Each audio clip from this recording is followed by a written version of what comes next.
사도행전 6장 17절에서 24절에 있는 말씀을 제가 봉독하겠습니다.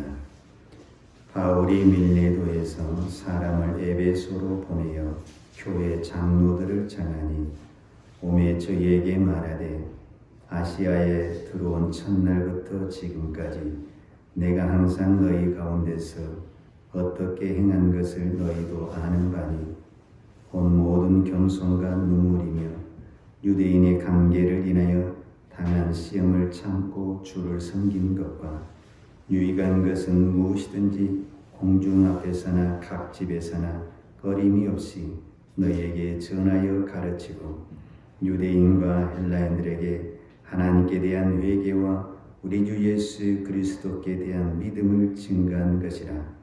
보라, 이제 나는 심령의 매임을 받아 예루살렘으로 가는데 저기서 무슨 일을 만났는지 알지 못하노라.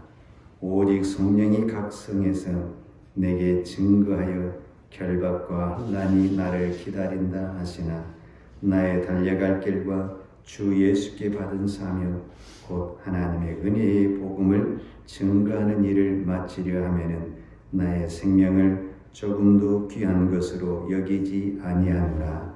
아멘. 여러분 복을 받으셨죠? 우리가 성령을 받은 것이 가장 큰 축복입니다. 이 땅에 우리가 많은 복이 있지만 가장 큰 축복은 성령을 받은 것입니다. 저는 오늘 여러분들이 이 어려운 시국에 이 자리에 와서 예배를 드리는 것은 성령의 인도라고 믿습니다.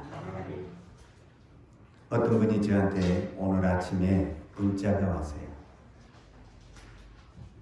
뭐라고 문자가 왔냐면, 내가 오늘 주일 예배는 어떤 일이 있어도 내가 꼭 참석을 해야겠다고 마음에 다짐을 했다라는 거예요.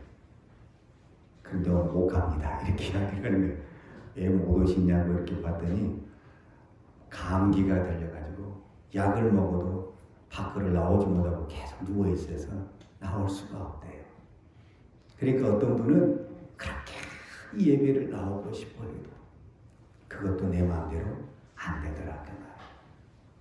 여러분, 오늘 이 시간에 예배 나오는 것 내 마음대로 나온 것 같지만 성령님이 도와주지 않으면 우리 예배 드릴 수 없습니다.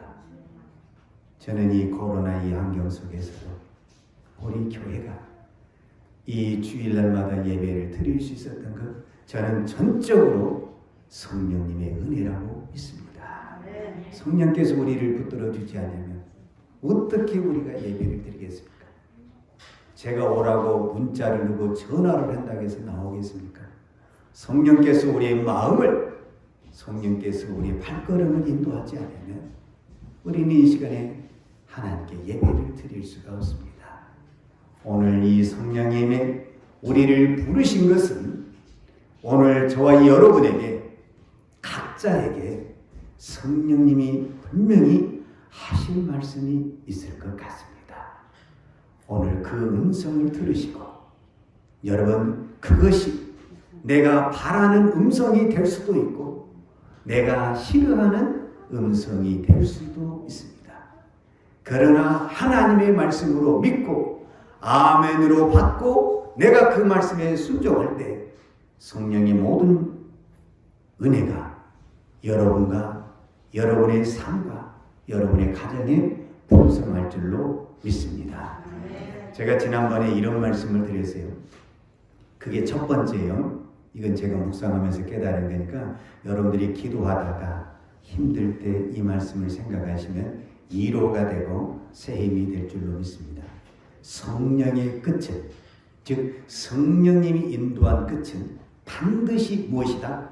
승리다. 믿습니까? 지금 내가 힘들고 지금 내가 조금 낭패를 당한 것 같고 어려움에 있다 할지라도 성령님의 마지막 그 인도는 반드시 승리요, 축복이요, 하나님의 은혜인 줄로 믿습니다. 그러니까 지금 당장 조금 어렵다고 힘들다고 여러분 낙심하지 말고 반드시 내 마지막은 성령님이 인도한 그 끝은 승리요 축복이라는 사실을 믿으시고 오늘도 힘을 내시고 여러분 안에 하나님을 믿는 믿음이 식어지지 않기를 바랍니다. 오늘 제가 두 번째 다시 또 하나의 말씀을 드리고 싶은 것은 지금 성령님이 나를 인도하고 계신 것을 믿습니까? 자, 성령님이 나를 인도하고 계시는데 그 성령님이 내가 원하는 곳으로, 내가 좋은 곳으로만 인도하지는 않습니다. 그러나 여러분 어떤 마음을 가져야 하냐면 성령님이 인도한 것은 그 어떤 것이라도 가장 안전한 것이고 가장 좋은 것이다. 할렐루야. 여러분 믿습니까? 지금 내가 누가 봐도, 내가 생각해 봐도, 다른 사람이 나를 봐도 이거는 좋은 것이 아닌 것 같고 안전한 것이 아닌 것 같지만 성령님이 인도하는 것이라고 한다면 그 자리는, 여러분에게 주신 그 어떤 것들은 여러분의 지위가 될 수 있고 직분이 될 수가 있고 자리가 될 수가 있고 또 여러분에게 환경이 될 수도 있어요. 그 모든 것은 가장 좋은 것이고 안전한 것이다. 할렐루야. 믿습니까? 자, 왜 제가 이런 말씀을 드리냐면 오늘 사도 바울은 에베소 교회를 갈 수가 없어요. 가고 싶었는데 갈 수가 없어요. 그래서 에베소 교회를 갈 수가 없어서 오늘 성경에 밀레도라는 곳에서 에베소의 장로들을 청했어요. 여기서 특별히 장로들이라는 것은 우리 개념의 장로 개념이라는 개념보다는 그 교회의 지도자들을 초청을 했다라고 말할 수 있어요. 그 교회 지도자들을 초청을 해서 밀레도에서 이렇게 말을 하는 겁니다. 오늘 20장 18절에 보면 오매 저희에게 말하되 아시아에서 들어온 첫날부터 지금까지 내가 항상 너희 가운데서 어떻게 행한 것을 너희도 아는 바니. 그래서요, 여기서 중요한 단어는 첫날부터 지금까지, 그냥 한 문장으로 되어 있는 것 같잖아요. 그런데 이 한 문장 안에 바울의 선교사에게 수많은 시간들이 숨어 있어요. 우리가 어떤 것을 볼 수가 있냐면 사도행전 20장 31절을 보면 그러므로 너희가 일깨어 내가 3년이나 밤낮 쉬지 않고 눈물로 각 사람을 회개하던 것을 기억하라.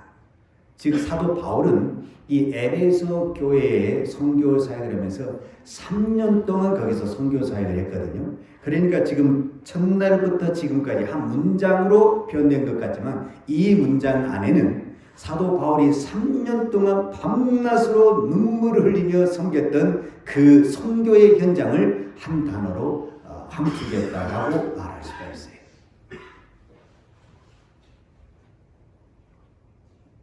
어떻게 사도 바울이 에베소 교회를 섬겼냐라고 말을 했을 때 19절에 곧 모든 겸손과 눈물이며 유대인의 관계를 인하여 당한 시험을 참고 주를 섬긴 것과 그랬습니다. 모든 겸손과 눈물로 에베소 교회를 섬겼다라고 말하고 있습니다. 자, 그 다음에 이제 이 부분이 중요해요. 3년이 지난 다음에 바울은 그 3년 전의 그 마음과 지금의 마음이 변했냐 안 변했냐, 그 말을 제가 하고 싶은 거예요. 내가 맨 처음에 이 교회를 세울 때, 내가 맨 처음에 장로의 직분을 받고 권사의 직분을 받고 집사의 직분을 받을 때 그때의 그 마음과 지금 내 마음이 동일하게 교회를 섬기고 있느냐, 지금 그 이야기를 하는 거예요. 사도 바울은 과거나 현재나 미래나 나는 성령의 인도함을 받는 그 부분에 대해서는 변함이 없다라고 이야기를 하는 겁니다. 사도 바울이 어떻게 과거했대? 그건 오늘 저희들에게 큰 의미가 없습니다. 중요한 것은 오늘 나는 어떻게 신앙생활을 하고 있는가? 내가 옛날에는 이랬다. 근데 지금은, 그리고 앞으로는 22절을 보겠습니다. 오늘 성경 22절은 보라 이제 나는, 여기는 이제 현재죠. 현재. 내가 어떻게, 이 18절에서 나온 것은 오매 저에게 말해야 아시아에서 들어온 첫날부터 지금까지는 과거부터 오늘까지죠. 과거부터 오늘까지 나는 눈물과 겸손히로 에베소 교회를 섬겼다. 그러나 지금 나는 심령의 매임을 받아, 이렇게 성경이 기록하고 있는데, 이거는 성령의 인도를 받아, 그 말과 같아요. 22절에 있는 말씀을 현대인의 그 쉬운 성경에 이렇게 기록을 하고 있어요. 제가 읽어드리겠습니다. 그러나 이제 나는 성령의 명령에 따라 예루살렘으로 갑니다. 그곳에서 내게 무슨 일이 닥칠지 나는 알지 못합니다. 이렇게 기록하고 있어요. 그러니까 3년 전이나 지금이나 나는 누구의 명령에 따라서 움직이는 사람이냐라고 말을 했을 때 나는 성령의 명령에 따라서 움직이고 있습니다. 이렇게 이야기를 하고 있습니다. 오늘 이것이 저와 여러분에게 중요한 메시지입니다. 내가 임직을 받을 때 저도 마찬가지예요. 내가 목사 안수를 받을 때, 그리고 제가 이 교회 와서 이 임식을 통해서 담임 목사로 인정을 받을 때 내가 어떻게 이 교회를 섬기겠다. 저도 알고 보니까 한 3년 됐더라고요. 벌써 제가 이 교회에 온 지가 한 3년 됐어요. 그런데 코로나 때문에 저도 많이 전진하기보다는 후퇴하는 제 느낌을 받고 있어요. 더 열심을 못 내고 있는 것 같고, 요즘에는 거의 전도도 못하고 있는 것 같고,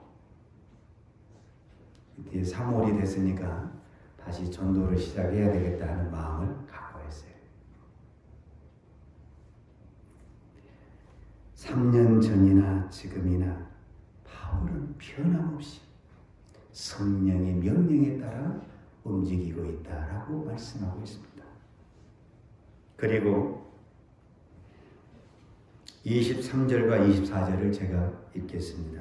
오직 성령이 각성해서 내게 증거하여 결박과 환난이 나를 기다린다 하시나 나의 달려갈 길과 주 예수께 받은 사명 곧 하나님의 은혜의 복음 증거하는 일을 마치려 하면은 나의 생명을 조금도 귀한 것으로 여기지 아니하노라. 여기는 미래예요. 앞으로 내가 가야 할 길이에요. 그래서 23절에 나를 기다린다는 거예요. 나를 기다린다는 거예요. 기다린다는 것은 앞에 있는 거잖아요. 지금 있는 것이 아니라, 지금 내가 이 밀레도에서 예루살렘을 가려고 하는데 예루살렘에서 무엇이 기다리냐면은 성경에 결박과 환난이 기다린다. 이렇게 성경이 기록하고 있어요. 오늘 우리 성경에서는 결박과 환난인데 현대의 신문 성경에는 제가 23절을 읽어드리겠습니다. 다만 내가 아는 것은 어느 도시에 가든지 감옥과 환난이 나를 기다리고 있다고 성령께서 내게 경고해 주셨다는 사실뿐입니다. 즉 성령께서 나에게 감옥과 환난이 기다린다는 거예요. 이미 성령께서 나에게 가르쳐 줬다는 거예요. 무엇을? 예루살렘에 가게 되면은 감옥이 간다라는 것과 환난이 있다라는 것을 성령이 나에게 가르쳐 줬다라는 거예요.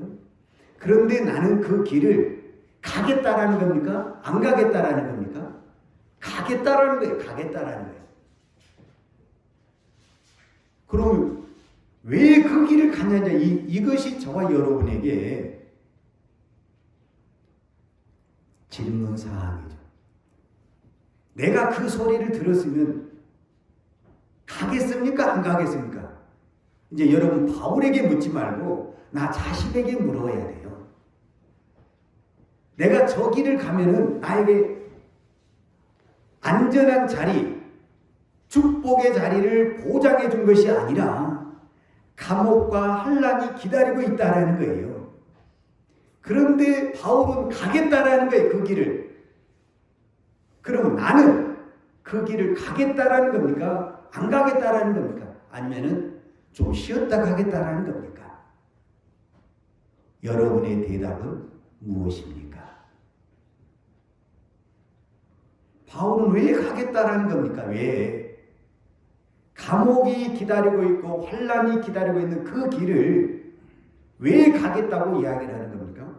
그러면서도 이야기를 해요.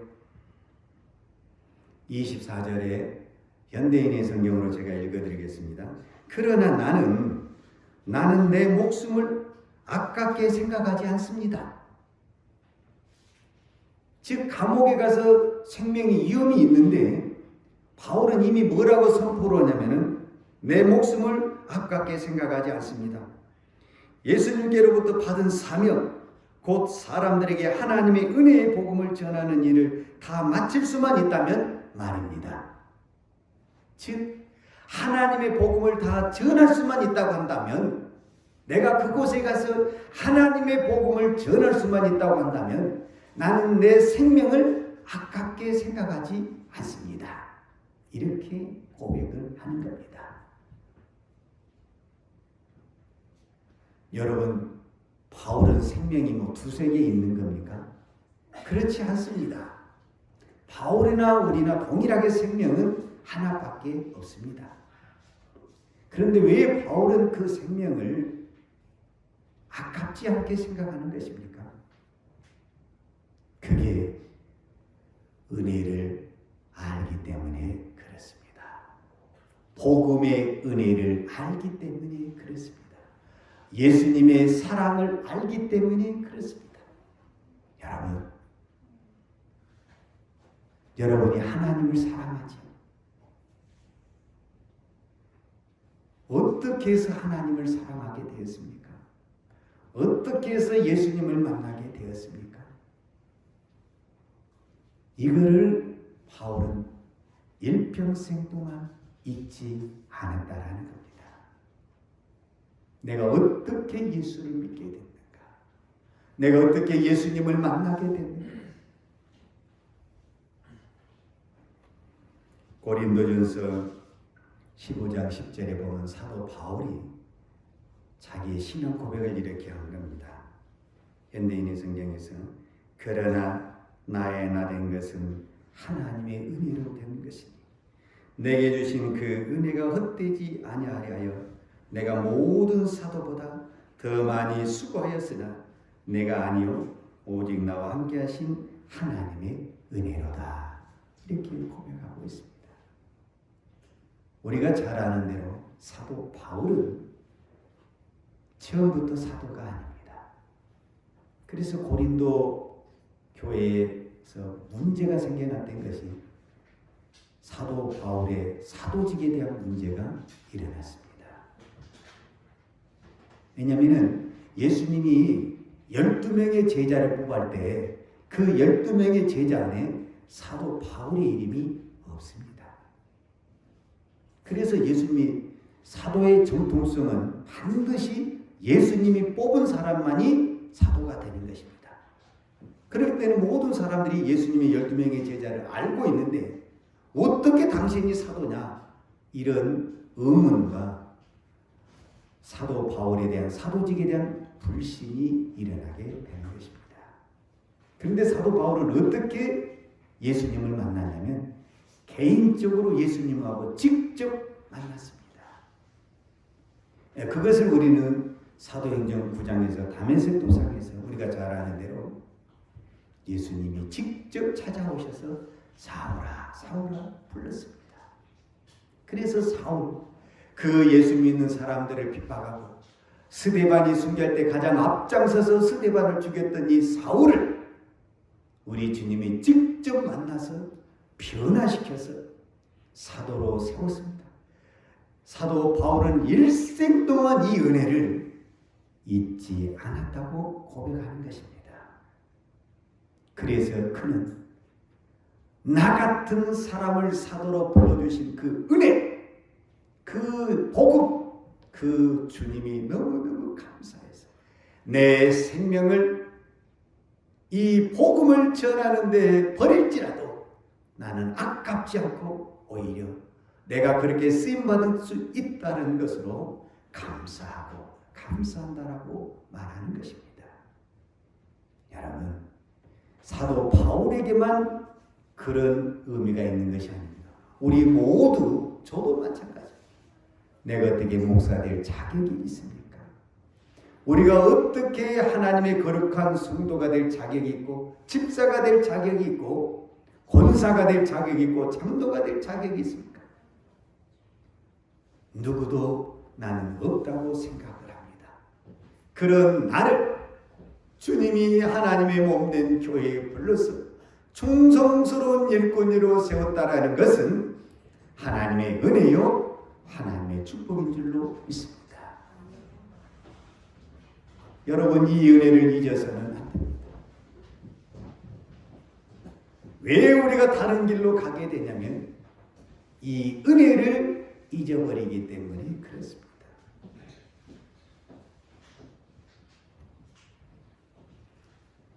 여러분, 사도 바울은 사도행전을 지나서 로마서부터 저쪽 히브리서 거기까지 신약 성경의 거의 절반 정도를 사도 바울의 서신이요, 사도 바울이 기록을 했습니다. 그런데 사도 바울의 그 편지의 특징이 하나 있는데, 처음과 마지막에 계속 반복되는 게 뭐냐면 너희에게 은혜가 있을지어다. 고린도 교회에 나의 사랑하는 디모데에게, 에베소 교회에 너희에게 은혜와 평강이 있을지어다. 그리고 마지막에 서신 끝에 사도 바울은 거의 축도로 끝나는데 그 축도할 때마다 꼭 들어갔던 단어가 너희 무리에게 은혜가 있을지어다 하면서 계속 강조했던 단어가 은혜입니다. 은혜. 왜 은혜를 그렇게 강조했냐? 내가 그 은혜를 받았기 때문에 그렇습니다. 사도 바울은 그 주님의 은혜가 아니고는 사도가 될 수 없는 그런 사람이었습니다. 어떤 부분에서는 가장 악한 사람이고, 우리 식으로 표현하면 지옥에 갈 사람인데, 하나님의 극적인 은혜로 하나님 앞에 부름받은 것만 해도 너무너무 감사한데, 나 같은 죄인을 사도로 불러주셔서 복음을 이방에 전하게 하시고 주님의 몸된 이 교회를 세우게 하는데 사용했다는 그 자체가 너무 감사한 것입니다. 여러분, 그래서 사도 바울은 그 많은 수고와 헌신을 했음에도 내가 한 것은 아무것도 없다, 다 하나님이 하셨다라고 고백하고 있습니다.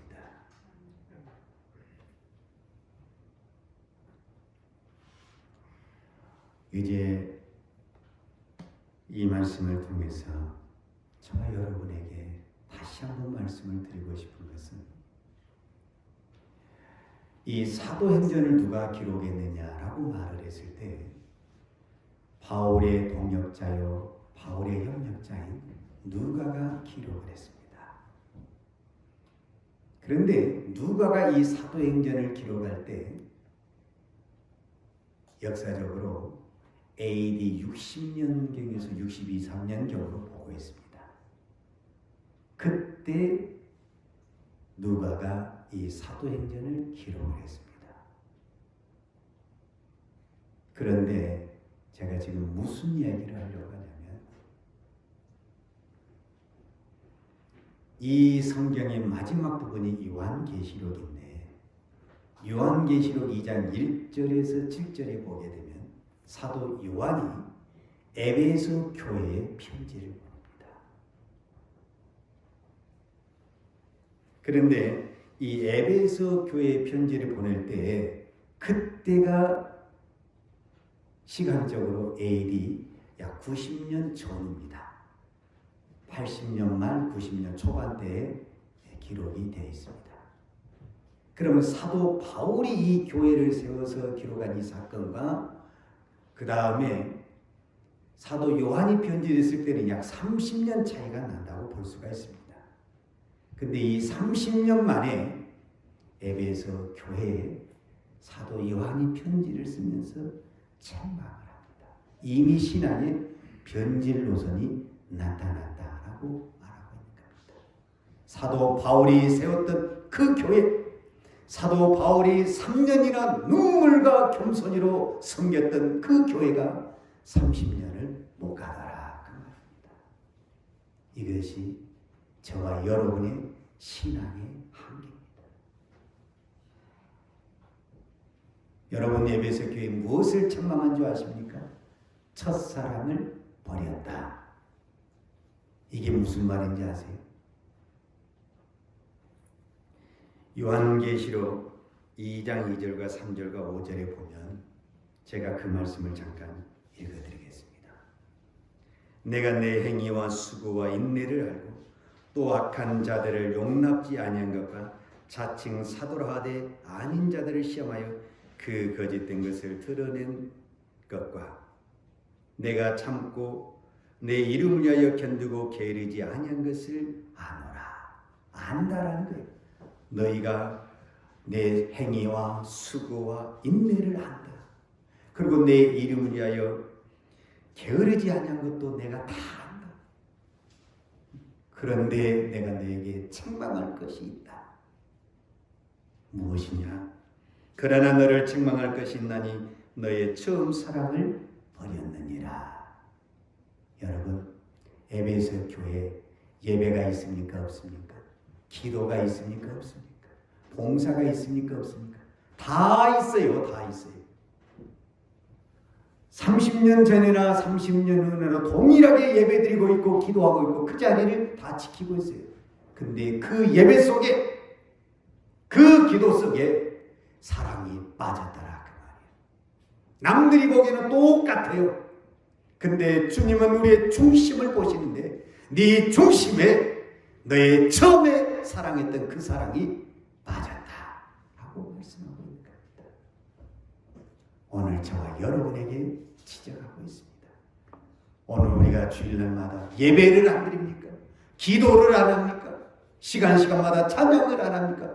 다 하고 있습니다. 다 하고 있어요. 그런데 무엇이 빠졌냐? 하나님을 사랑하는 그 마음이 빠졌어요. 여러분, 하나님의 사랑이 빠졌다는 것은 성령이 없이도 우리는 예배를 드리고 있다는 말과 같은 얘기예요. 우리는 언제든지 이 성령이 없는 이 예배, 하나님에 대한 전폭적인 사랑이 없는 이 예배는 언제든지 무너질 수가 있습니다. 그것이 저와 여러분에게 무서운 것입니다. 겉보기에는 다 있는 것 같지만 가장 중요한 핵심이 빠졌다. 핵심이. 그 핵심이 바로 무엇이냐라고 말을 했을 때 그 핵심이 사랑이고 그 핵심이 성령이라는 겁니다. 여러분, 나는 오늘 여러분의 예배가 사랑이 없는 예배, 성령이 없는 이 예배, 이 예배는 하나님이 기뻐하는 예배가 되지 못합니다. 남들에게 보여주는 예배, 남들에게는 예배드렸다는 예배를 내가 자랑할 수 있고 말할 수 있을지 몰라도 하나님은 속지 않습니다. 하나님은 속일 수 없습니다. 오늘 저와 여러분의 예배가 사랑으로 드려진 예배가 되기를 원합니다. 성령에 순종하는 예배가 되기를 원합니다. 그 예배만이 이 교회를 살려낼 수가 있습니다.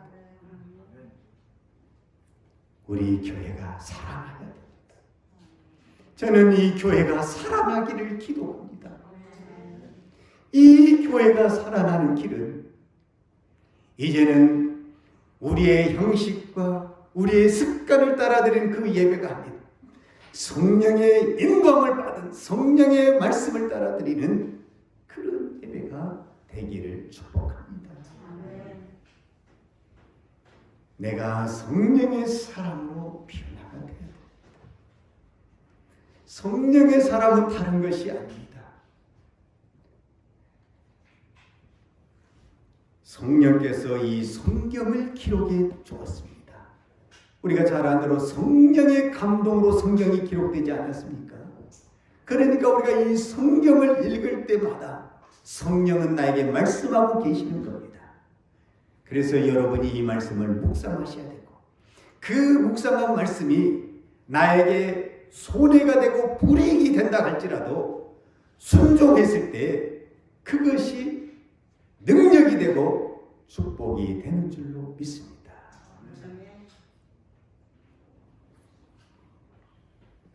사도 바울은 왜 이렇게 하나님의 은혜를 강조했냐 하면, 여러분, 사도 바울이 가는 이 선교 현장에 날마다 좋은 일만 있었던 것은 아니잖아요.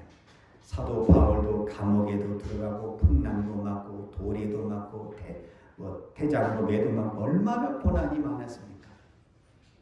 그런데 사도 바울이 끝까지 그 사명을 감당할 수 있었던 것은 그때마다 사도 바울이 낙심도 했어요.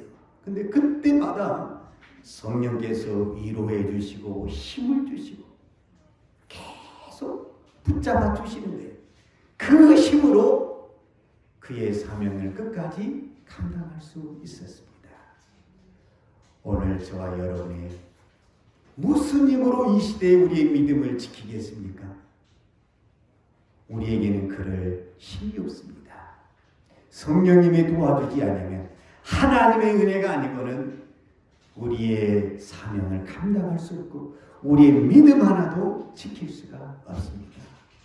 오늘 이 시간 저와 여러분이 하나님께 기도하십시오. 성령님, 제 믿음을 붙잡아 주옵소서. 성령님, 저에게 말씀하여 주옵소서. 내가 아멘하고 순종하며 따라가겠습니다. 설령 그것이 조금 나에게 안 좋은 것이다 할지라도 성령님이 주신 것은 가장 좋은 것이고 복된 것으로 믿고 내가 그 길을 아멘하며 따라가겠습니다. 이 고백의 기도를 주님께 드리십시다. 주님이 그 고백의 기도를 들으시고 우리의 발걸음을, 우리의 심령을 성령의 풍성한 은혜로 채워주실 줄로 믿습니다. 우리 이 시간 다같이 동성으로 함께 기도하겠습니다.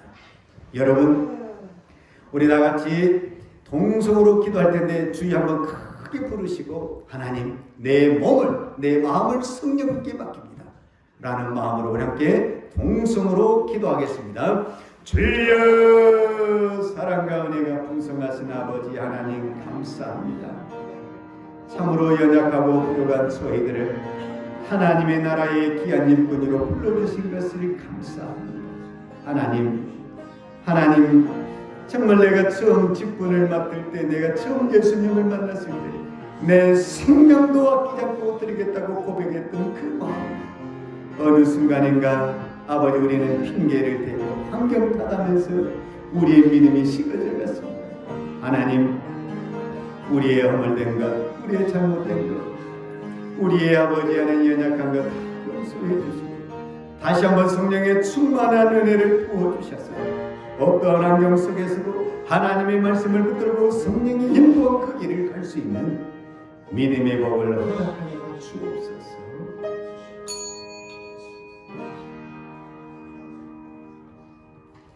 하나님 아버지, 감사합니다.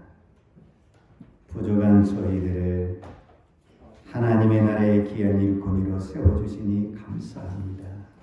하나님, 내가 이 교회를 섬길 때, 내가 예수님을 처음 만날 때, 내가 하나님의 앞에 귀한 직분을 받을 때, 내가 어떻게 살고 어떻게 섬기겠다고 주님께 고백했던 것들이 다 옛날 얘기가 되어가고 있습니다. 하나님, 오늘 우리에게 다시 한번 하나님의 은혜를 생각하고 너의 첫사랑을 회복하라는 이 말씀을 통해서 우리의 믿음이 회복되어지기를 원합니다. 하나님, 우리는 그동안 많은 시간 속에서 이제는 내 자신에게도 환경에게도 핑계를 대고 나태우고 게으른 사람이 되었습니다. 하나님, 다시 한번 우리의 마음을 붙들어 주셔서 열심을 내고 주를 섬길 수 있는 믿음의 복을 허락하여 주옵소서. 하나님께서 몸된 교회를 이 자리에 세우시고 지금까지 인도하신 하나님의 은혜를 감사합니다. 그러나 앞으로 갈 길은 우리가 지나왔던 것보다 훨씬 더 어려움이 많습니다. 사도 바울이 예루살렘에 갈 때 감옥과 환난이 기다리는 것처럼 앞으로 우리의 신앙은 무엇이 우리를 기다릴지 예측할 수 없는 시대에 우리가 믿음의 경주의 길을 달려가고 있습니다. 주의 성령이 붙들어주지 않으면 우리는 끝까지 믿음의 경주를 달려갈 수가 없습니다.